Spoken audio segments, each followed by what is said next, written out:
Before we dive in to And Just Like That, and Sarah Jessica Parker's Baby Jane press tour, this thing again, it wound up in my Instagram feed, and I got to thank Karen over at Meta, because the content, it kind of writes itself. I found this and I was like, I can't believe this never occurred to anybody else to do before. It is Sex in the City as seen through the point of view of Mr. Big. You guys, again, find the nearest ballast, brace yourself, hot liquids, cold liquids, put them down. We are going to watch this together. Let's go.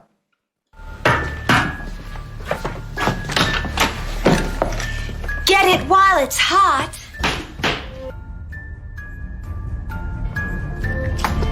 Well, laugh, For it's those a listening, joke. this is Carrie just showing up unannounced at his house. Bonjour! Any number of Voilà le costumes. French hat, voilà le French pie.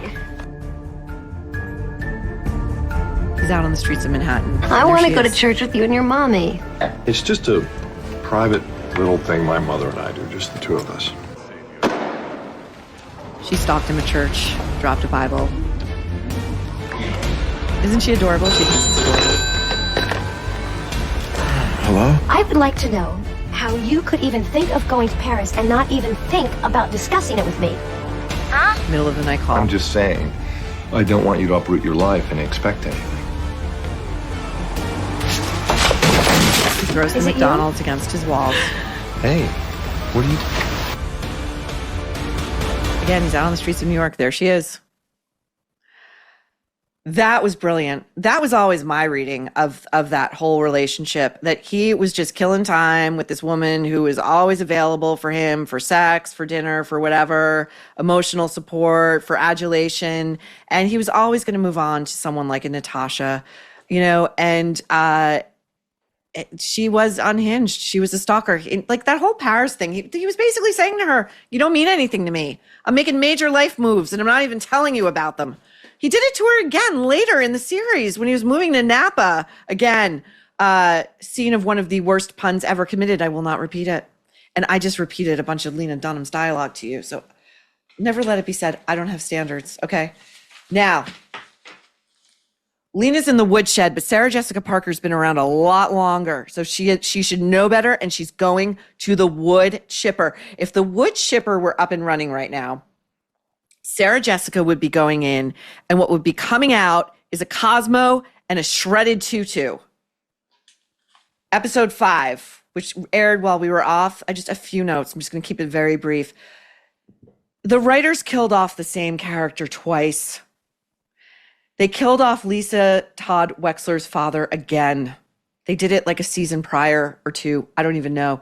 That is such sloppy writing that, like, again, if I'm the head of HBO, Michael Patrick King is getting the spanking of his life. I mean, that writer's room is getting overhauled, or, we're just pulling the plug, and we're going to do it in an indecorous way that's going to be at the level of the garbage that they are serving up to an audience that was once very loyal and whose loyalty they are frankly abusing and making a mockery of. Okay. And by the way, that scene where, Nicolle Ari Parker as Lisa is told that her dad is dead, cannot even squeeze a tear out. It's just terrible acting. And, maybe she gave it all at the office the first time around. I don't know.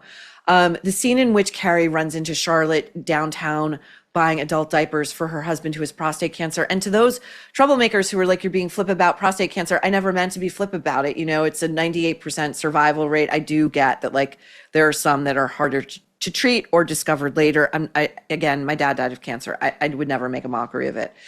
But, the idea that Charlotte would be downtown buying these by herself, again, a woman this wealthy has household staff. A woman this wealthy is frankly just going to have her assistant order it on Amazon, or she'll do it herself to preserve her husband's dignity, and they will come in an unmarked box, same day delivery. Finally, there was an insult that the Lisa Todd Wexler character leveled towards her father's girlfriend, not once but twice, and it was that she was carrying a Michael Kors bag. And the insult is that Michael Kors is what non-wealthy women consider a designer handbag. And that is just straight up snobbery. They were mocking her. They were mocking her, and that's what I hate about the show. I hate it. Episode 6, The Party from last week, per that Troublemaker's great plea, Alex, about Troublemaker Alex. Can we talk about the Exorcist scene? We will, but first, Time Magazine did some incredible stuff for us. They did what I wanted to do, but could not bring myself to do, which was write down the voiceovers of Carrie's writing from her new novel. The Woman, I guess is what it's called.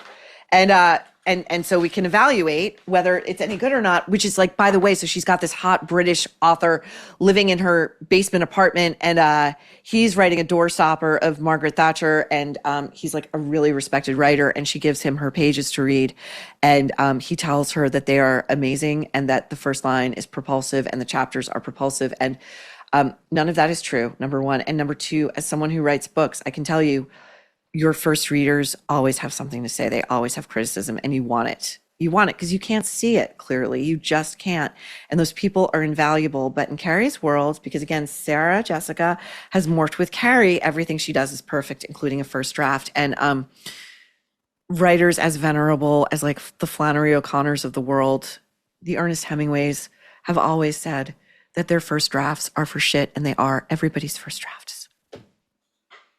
No, Carrie Bradshaw, sex writer for the local penny saver. Okay. Now, the writing that we have thus far heard in Carrie's, I'm going to try to do it in Jessica's Carrie voiceover, because we're 900 years old, but we're a sprite in New York City in 1846. The woman wondered what she had gotten herself into. Now, the hot writer downstairs says, that line just stopped me in my tracks. If by that he means the banality of it, the creative writing 101 of it, sure. Okay, next we go to, oh my God. It's so terrible, you guys. Carrie's book. Sitting in the sunlight, the woman felt the fog of the last few nights lift. She realized her tossing and turning and insecurities were remnants of another time. This is a new house, she reminded herself. A new life. This wasn't her past, it was the present. May 1846. Now, again, the only thing we've seen Carrie do all season is like stomp around in her high heels and throw fits at people. You know, and if she were really a writer, we would see her at the New York Public Library in the archives, pulling periodicals from said era to learn about the issues of the day and what women were thinking about and what crime was like and what life was like and what class warfare was like, what the life... The woman, the unnamed woman. Carrie hasn't dialed in yet that this is her. This is some of the worst writing I've ever come across, like fictional as part of a piece of fiction or what. Like, this is some of the worst writing I've ever come across. And Sarah Jessica Parker fancies herself a literary lion. Okay, she has a publishing imprint. She's a big proponent of libraries. And she is like on the committee of like the Booker Prize or something. Like, she's judging other books. Like, if she thinks this is good writing, she should be removed from all of it. She should lose her publishing imprint and they should fire her from the book or whatever. Okay. The woman threw open her windows to let the city in. She could hear the horses coming and going with their carriages, each one bringing an exciting possibility. Are they really? Because like sometimes horse and carriages would like carry dead bodies. You know, what the fuck? Okay. The unexpected cool breeze on this hot afternoon reminded her that each day need not be an echo of the one before. Those two thoughts don't track. A breeze is a reminder that each day might be different than the one. Like, none of that tracks. It logically, there's no connective tissue. There are endless adventures to be taken if she simply dared to decide to take them. I mean, there wasn't like... Unless she's an adventurer like Shackleton, a rich woman in New York City in 1846, her adventures are like extramarital affairs. It's like, it's stuff out of the Age of Innocence. It's Edith Wharton stuff. Just get a grip. Putting one foot in front of the other, she stepped off the expected path and vowed to go wherever a day might take her. okay, that is writing that they would just, her editor would be like, you know what, burn it, just burn it. Now she has violated just about, my hero and Elmore Leonard, just about every rule of writing that he laid down, and there are only 10. One, never open a book with weather. Another, don't go into great detail describing places and things. And finally, the most important one of all, try to leave out the parts that readers tend to skip. That would be everything. Okay. So the fight with Miranda in her kitchen, Miranda takes note that during a party that Carrie threw, which was overly lit, and again, she's got no furniture, so she's a terrible host. Like, if you don't have places for people to sit and congregate and soft lighting and an ambiance and music and all this stuff, don't have a party in your house to show off your money, okay? Book a venue, book a fancy restaurant. But no, we all have to worship at the altar of Carrie Bradshaw, which is really, we're worshiping at the altar of SJP. So anyway, she's flirting very heavily with the hot British writer from downstairs. They're drinking out of the same glass, which is such an intimate act.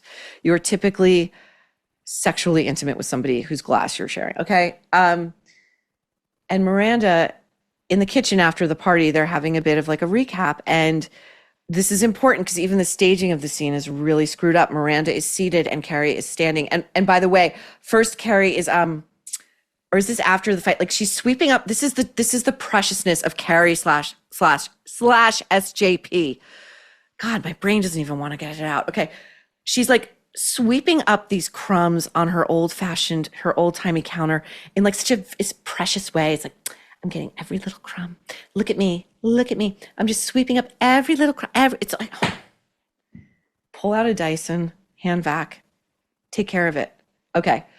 So anyway, Miranda says to Carrie, wow, it looks like you were really kind of vibing with that guy. Like, it seems like he's into you. And like, that's fun. That's cool, right? And Carrie turns full exorcist, per Alex, full exorcist. Like, her head starts spinning around. She's like, how dare you? How dare you say that? How dare you say that? And she says, I am in a committed relationship with the guy who was just here, who I haven't talked to, who broke my window pane, who tried to break up with me, who just had sex with his ex-wife. We are 20 years into a committed relationship. And it's like 20 years in. I mean, she hasn't seen the guy in 20 years. It's total baby Jane, it's giving little Edie. I heard from a lot of you who watched Grey Gardens too. I'm really psyched that that's in your lives. And so Miranda immediately like apologizes and she's, oh my God, I didn't mean it. Now, as stated, if this were any approximation of the real world, none of these women would be in Carrie Bradshaw's life at this point. And let's say for the sake of argument, a Miranda had been. And Miranda, again, is a lawyer, a very successful one. She knows how to prosecute an argument. You would think a Miranda would never take that absolute unspeakable treatment. Like, good friends of long standing should be able to have differences or challenge each other without speaking to each other in such deplorable ways. And we're going to get to it because Sarah Jessica was like pontificating about civility over on Nicolle Wallace's Insufferable podcast the other day. So much for civility. But that also made me think of Miranda versus Samantha and how much Kim Cattrall's magic is missed on the show, because I thought back to the Sex and the City days where Miranda was always the character, the one in the friend group who would confront Carrie on her delusions. Like, Big's really into you. You should keep going back to that well. Or, it's a great idea. Give up your life and your career and everything you've built in New York to go run off to Paris and live the Russian's life. And, but this is Kim Cattrall's genius. Samantha would challenge Carrie, and then Carrie would spit back out like bile, such as she did. Not that vociferously, but, enough. And so Samantha's default position would always be, whatever makes you happy. Whatever makes you happy, because she knew it was a battle to fight Carrie Bradshaw, just as Kim Cattrall surely knew it was a losing battle to deal with SJP in any meaningful way, and has steered clear of this epic shit show that isn't just like that. So to Nicolle Wallace, who, again, like, is there anyone as insufferable as like an apostate?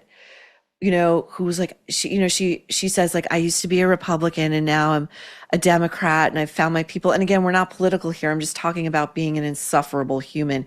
Her podcast is called The Best People, which in and of itself is divisive.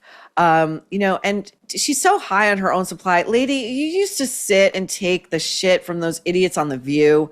Stop, just stop. Now she's over at MSNBC, which is a sinking ship. And she's got Sarah Jessica on her show and they fawn all over each other. So, and Nicolle really drops any ounce of, I don't listen regularly. Actually, this is my first time seeing the podcast. I don't know how she normally comports herself, but over at MSNBC, the talking heads over there like love to make sure people know that like they know like celebrities and that they hang out with it. Like Lawrence O'Donnell is always like throwing pictures up of himself with like Martin Sheen. It's like, calm down. Okay, like we get it. You wrote for The West Wing. You know Martin Sheen. It's like, anyway. Let's look at Nicolle beginning this episode with SJP. I'm a big And Just Like That fan. I got to watch the new season and I asked Richard Plepler about Carrie and why she endures. And he said that she endures because of you. Okay, I'm going to take that apart in 3 ways. First of all, Nicolle says, I'm a big fan of And Just Like That. Nobody is a fan of And Just Like That. Nobody.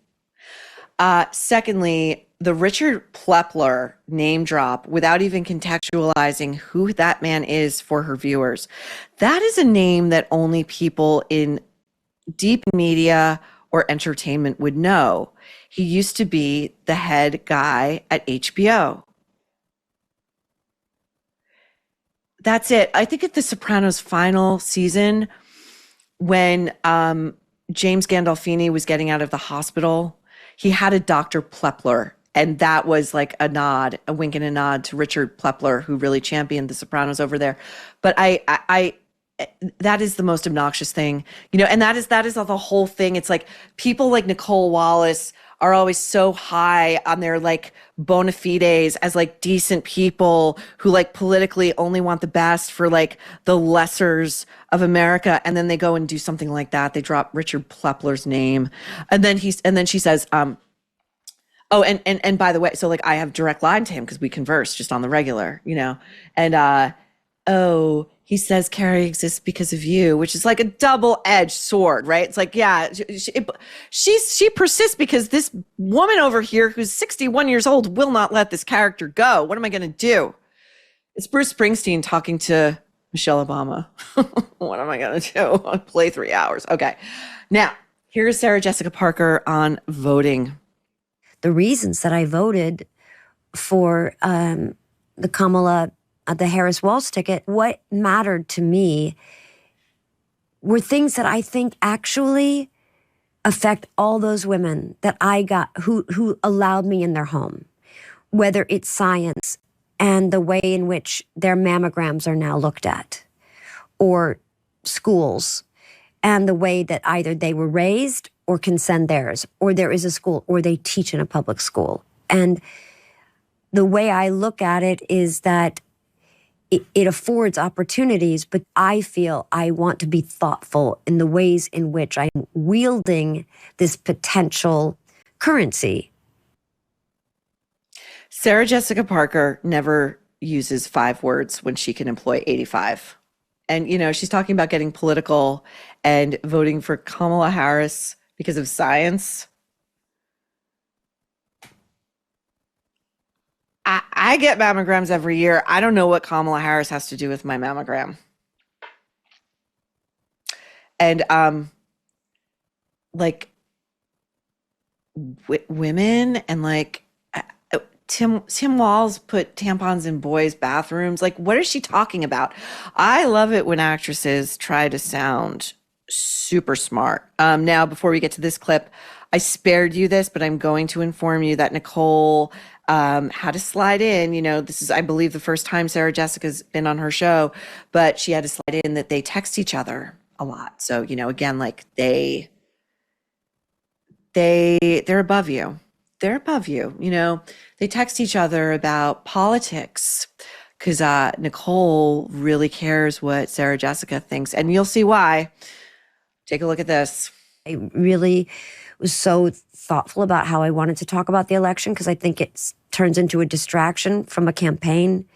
It turns into fodder. It's misunderstood. And you have no control over it. And I think there are so many ways to work toward a more civil society than doing it. Like, sometimes I'll say when people are like, you've got to speak up on social media. I was like, FDR was elected without social media. Okay, first of all, celebrity endorsements are a distraction. As we know, the Harris campaign was paying people like Oprah Winfrey and Beyonce a ton of money to show up and endorse. So that's bullshit. So either she doesn't know that or she's just being she's lying to you. And then she goes, FDR, he was elected without social media. FDR used the technology he had, which was radio, and was the first president to do those fireside chats in which he spoke directly to the electorate, okay? That's the equivalent of social media today, you dummy, okay? He also understood early technology called television, as well as photography to conceal his need for a wheelchair. As I said before, vis-a-vis one George Clooney, Edward R., another one who's fused with his character. Technology changes, human beings do not. Now, Andy Cohen, I call him a scalp collector. I know people like this. If you live in a major city, you may know people like this. They just collect scalps and names, and it doesn't matter if they have anything in common with these people. It's just like, are you famous? Let's be friends. Anyway, so he's been really close friends with Sarah Jessica Parker for a very long time now. Now, I think if I am a friend of Sarah Jessica Parker's, and again, if she's anything like Carrie Bradshaw, which I do believe they have fused in their body horror epic, she doesn't really have any good friends, female friends, because I would say to her, sister, you do not have a good radar for a certain kind of misogynist, and that is the gay male power misogynist who use their sexuality to masquerade as allies. Michael Patrick King, the rat scene alone, Sarah Jessica talked about how she's terrified of rats. He wrote a scene for her where she was surrounded by rats. And letting Carrie become the absolute monster she has become, misogynist. Andy Cohen, and I am a consumer of a lot of his product, but life is complicated. Any fight that he stokes on a housewives, reunion, it's the same. Like you can see, like he'll do like the double eyebrow when like two women are getting into it. He'll be like, oh, you called her a CUNT? Yeah, you said she was a whore. Oh my God, great. You're gonna out her bankruptcy. You're gonna out her husband cheating on her. Yeah. I'm licking my lips and my chops. He hates women. He does. Just my opinion. Now, Andy. He fancies himself a culture vulture in the vein of Warhol. He's not, but he's a maven and a mogul. Now, if those things were true, if he were a true blue, real deal in the bones, cultural commentator, critic, creator, he would recognize that in hosting Sarah Jessica Parker as his only guest on Watch What Happens Live on Sunday evening, that he had on his set and in his sights a true cultural terrorist, okay? Andy Cohen, you have the cultural equivalent of Osama bin Laden in your den across from you, and you do not ask her to account for any other grievance than Carrie not furnishing her apartment yet. And by the way, Sarah Jessica bristled at that. She bristled at that little feather stroke of a question.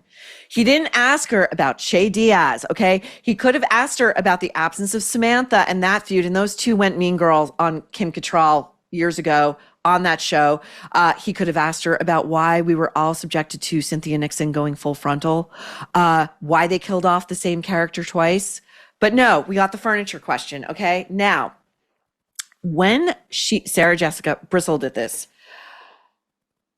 I think I was like, oh, there's an opening here in the aperture. Like we did get a peek. Now I think we've cracked a bit of this case into what animates the the rage that fuels Sarah Jessica / Carrie, like the rage.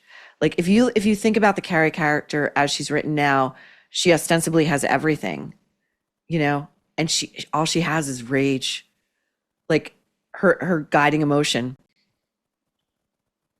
And in watching this episode of Watch What Happens, I thought, this is coming from SJP. It's kind of akin to Michelle Obama's rage. Like they're women of a certain age, same generation, and they have fame and fortune beyond their wildest dreams. I mean, Sarah Jessica Parker got the role of a lifetime and a lot of luck landing Carrie, okay? And I think she regards it as a curse now. I think she really resents it, and I'll tell you why.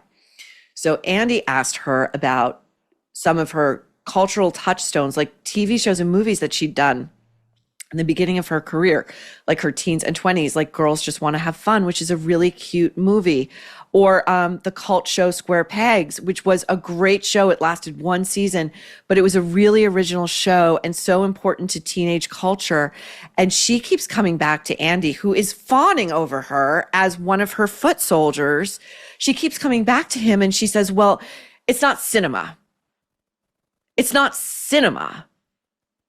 So I'm like, oh, she's disappointed in herself. Like she thinks that had it not been for Carrie Bradshaw, she might have had a career like a Meryl Streep, which she wouldn't have, because if you go look at The Family Stone, which is sort of a modern classic holiday movie in which she stars as the fiance of the Dermot Mulroney character, she is playing Carrie Bradshaw. There are squeals, there are whispers, there's a brittleness, like a coiled tightness, like she's Carrie. So she's saying to Andy, like, it's not cinema. And then she goes, it's not. And she's like searching for like a movie that she considers like true cinema. And she goes, it's not My Left Foot. And in her searching for that and coming up with My Left Foot, which I believe was 1991, Daniel Day-Lewis, I thought to myself, I wonder if this is really how far back her deep knowledge of film goes. Like she's not Lena Dunham in the Criterion Collection, trying to hide behind a bunch of DVDs splayed out across her chest. But I thought to myself, like, if I were going to go, it's not cinema, and I'm starring in a cultural just shit show that is, and just like that, but still it's about women, it's targeted to women, I would think of something like Now Voyager, which, by the way, if you haven't seen Now Voyager, please add it to your list immediately. Bette Davis, I think it's 44, I'm not sure. She plays, I'm going to add it. We met last week about the Difficult Mother segment, and it's coming in a week or two, I promise, but it's going to be recurring. And the mother in Now Voyager, Bette Davis, plays this woman, this adult woman who is under the thumb of an incredibly domineering mother, and someone in her world gets a therapist into her. This film was so ahead of its time, and it's so absorbing, and it feels modern. It's one of Bette Davis's greatest, and man, was she a great. Anyway, that's what I would have gone with, And then so Sarah Jessica claims that, like, as way too many actors do, that she does not pay attention to social media or to reviews or to the way her project is landing in the culture. I mean, maybe it's true. I mean, maybe it's the only way she maintains this level of delusion. I mean, he asked her about that hat, that ridiculous, like, oversized Holly Hobby hat. It looks like whoever the milliner was, like, or is it milliner? Sorry. Was on acid making that hat. And she's like, it's a special piece. And that milliner is like, she's so humorless, Sarah Jessica. She's so humorless. She's always trying to use, they used to say this about Sylvester Stallone in his heyday. It's like, he'll use a 50-cent word when a 5-cent one will do. It's so torturous getting an answer out of her because she's so precious and so, like, self-regarding, and she can't ever just loosen up. Just loosen up. You're talking about a show that is, like, ridiculous front to back. But anyway, okay, so she's explaining why she never watches And Just Like That. And again, it's a very serious answer. Very serious answer. But before that, Andy says to her, hey, I heard this thing. Did you date Nicolas Cage once? Nicolas Cage, one of the most eccentric men in Hollywood. I've seen his, he bought this grave for himself in New Orleans. It's very famous. And it's a trip, man. He's trying to unload it. It's not been going well. One of the most eccentric men in Hollywood. And she says, yeah, I did. And we get no follow-up. No, I mean, come on, guy. Come on, Andy. That's a crime against the culture. You're going to the woodshed. We'll let you out, but like you're going to the woodshed for at least a week. Okay, so here's Sarah Jessica very seriously explaining why she doesn't watch herself. You revealed on Howard Stern recently that you don't watch it just like that, and that you didn't watch episodes of Sex and the City. Correct. And the fans were upset about that. Why? Well, I wonder if that keeps you in the zone of being Carrie, and maybe that's why you don't do it. I don't not watch it because I'm being cavalier about my relationship.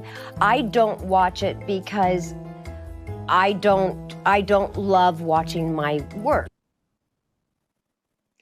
And there she speaks for us all. We don't love watching your work either.